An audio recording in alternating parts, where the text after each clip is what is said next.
आज मैं कर रही हूँ पैकिंग, क्योंकि आज फाइनली वो दिन आ ही गया है जिसका मैं पूरे 1 साल से वेट कर रही थी। मैं अपनी मम्मी और भाई के साथ जा रही हूँ Udaipur, the city of lakes. हमारी ट्रेन शाम 4:30 बजे की थी और वो लेट हो चुकी है, स्टार्टिंग में ही ट्रेजेडी। कल जन्माष्टमी थी तो त्यौहार की वजह से ट्रेन में बहुत भीड़ हो रखी है। फिर फाइनली जयपुर के बाद ट्रेन थोड़ा खाली हुई और हम पैर फैला के सोए। बट ट्रेन ने हमें फिक्स 9 बजे सुबह पहुंचा दिया उदयपुर रेलवे स्टेशन। वहां से हमने ऑटो किया और हम निकल गए। अब हम जा रहे हैं मेरे भाई की रूम पर जहाँ वो रह रहा है। तो हम वहाँ पहुँचे और हमने वहाँ पर थोड़ा अपना सामान रखा। फिर उसके बाद हम निकल गए चाय पीने। यहाँ कड़क चाय पीने के बाद हमने यहाँ से ली पोहा और जलेबी, और उसके बाद हमने ये स्कूटी रेंट पर ली। एक स्कूटी तो हमें मिल चुकी थी, दूसरी स्कूटी दूसरे दिन मिलने वाली, तो हमने दूसरी जगह से दूसरी वाली स्कूटी ली। दोनों स्कूटियों पर सवार होके फ्रेश होके नहा धो के हम निकल गए सिटी पैलेस। रास्ते में ये दिखा उदयपुर का खूबसूरत मार्केट, और फाइनली अब हम पहुंच चुके हैं सिटी पैलेस। यहाँ अंदर लगाई हमने अपनी स्कूटी पार्किंग में, टिकट ली, निकल गए इस खूबसूरत पैलेस को देखने। इस खूबसूरत पैलेस में बहुत सारी बॉलीवुड हॉलीवुड मूवीज़ की शूटिंग भी हुई है, जैसे ये जवानी है दीवानी, रामलीला, जेम्स बॉन्ड। इस खूबसूरत पैलेस को राजस्थानी वास्तुकला के मिश्रण के रूप में एक पहाड़ के ऊपर बनाया गया है। यहाँ पे हमने बहुत सारे पिक्चर क्लिक किए। ये महल अपनी शैली का सबसे बड़ा महल है, तो याद रखना खाने पीने का सामान अपने साथ लेके आना, क्योंकि घूमते घूमते आप थकने वाले हो। और हम भी थक गए थे। अंदर जब पहुँचे तो यहाँ पे हमें एक पीपल का पेड़ दिखा, जिसे बड़े अच्छे से रखा हुआ है। यहाँ पर अलग अलग प्रकार के घोड़े की नस्लें हैं, जिनके अलग अलग नाम हैं। यहाँ पर उदयपुर के सारे राजाओं के बारे में लिखा है। यहाँ अंदर जाने पर आप देखोगे कि आपको म्यूजियम मिलेगा, यहाँ पर मेवाड़ की सारी जो पीढ़ियाँ हैं उनके बारे में क्रोनोलॉजिकली लिखा हुआ है।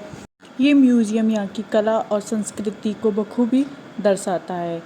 यहाँ महाराणा प्रताप के चेतक घोड़े का स्टैचू है। यहाँ पर महाराणा प्रताप की कवच, भाले, ढाल और 2 तलवारों का वजन मिलाकर करीब 208 किलो होता है। आगे जाने पर हमें ये शांत सा एरिया मिला, यहाँ पर कोई नहीं था, तो हमने थोड़ा सा पिक्चर क्लिक किए। अब बाहर आए। ये महल का दूसरा साइड है।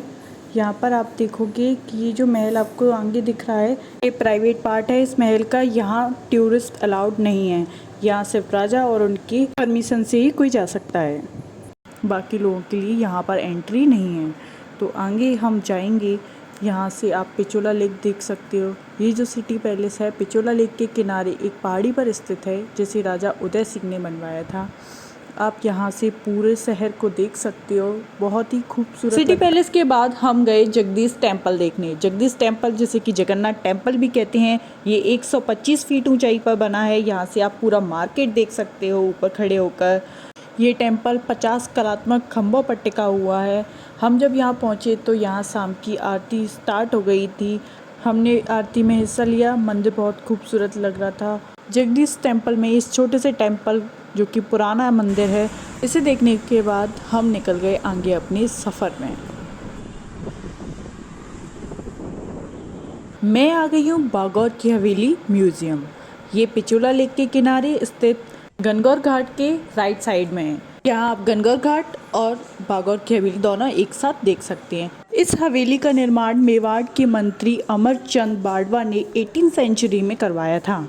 यहाँ अंदर जाने पर मैंने देखा कि यहाँ पर राजस्थान के अलग अलग राज्यों के फ्लैग्स दे रखे हैं, जैसे मेवाड़, मारवाड़। यहाँ पे राजाओं की मूर्तियाँ भी देखने को मिली। यहाँ पर शिवाजी महाराज की भी मूर्ति थी, साथ में और भी राजा महाराजाओं की मूर्तियाँ थी। यहाँ पर बाल गंगाधर तिलक की पेंटिंग्स हैं, हैंडमेड पेंटिंग्स हैं, उनके केसरी न्यूज़पेपर के बारे में हैं, आज़ादी के वक्त चलता था। यहाँ ऊपर छत पे आने के बाद आप पूरा पिचोला लेक देख सकते हो। बहुत सुंदर हवेली भी ऊपर से दिखती है, और ऊपर जाओगे तो आपको अंदर जो बागौर की हवेली का जो मिडिल पार्ट है वो देखने को मिलेगा, जिसमें कई आधुनिक और पुरानी कला की वस्तुएं रखी हुई हैं। राजा महाराजाओं ने अपने वस्त्र, आभूषण और पूजा की चीज़ें हैं, बाकी जो उनके रहन सहन की चीज़ें हैं वो दी हुई हैं यहाँ पर, जो आपको देखने को मिलेगा कि कैसे राजा महाराजा रहा करते थे। ये दुनिया की सबसे बड़ी पगड़ी है, और यहाँ पर अलग अलग प्रकार की और पगड़ियाँ भी देखने को मिलेंगी, जैसे कि राजस्थानी, पंजाबी, मराठी, और यहाँ पर किसान और मजदूर, इनकी भी पगड़ियाँ देखने को मिलती हैं। आप आओगे तो आपको बहुत अच्छी लगेंगी। ये म्यूजिक रूम है, यहाँ पर अलग अलग प्रकार के वाद्य यंत्र रखे हुए थे, म्यूजिक इंस्ट्रूमेंट बोलते हैं जिन्हें। ये सुंदर सा म्यूजिक रूम देखने के बाद मैं आपको दिखाती हूँ इस हवेली का नीचे वाला हिस्सा। दिखने में बहुत सुंदर लग रहा था। फिर हम आए चांदी चौक, जहाँ पर रॉयल वेडिंग के सारे रिचुअल्स दिखाए गए थे मूर्तियों के जरिए। यहाँ पर 3D मॉडल्स से, जिसमें माता पिता कैसे शादी की तारीख निकालते हैं वो दिखाया जा रहा था। शादी कैसे होती है, अलग अलग रस्में दिखाई गई हैं। इसमें बारात का दृश्य दिखाया गया है, जहाँ पर घोड़े पर सवार दूल्हा बारात लेकर आया है। यहाँ पर सास आरती उतार रही है दूल्हे राजा की। उसके बाद जब हम आगे जाएंगे तो यहाँ पर विवाह दिखाया गया है। इसके बाद ये विदाई वाला दृश्य, जिसमें डोली में बैठी है दुल्हन। ये है यहाँ का शस्त्रालय, यहाँ पे अस्त्र शस्त्र रखे हुए हैं और राजाओं की पेंटिंग्स लगी हुई हैं। ये सब कुछ देखने के बाद हम हवेली से बाहर आए। बाहर आके हमें दिखा हवेली का ये 3D मॉडल।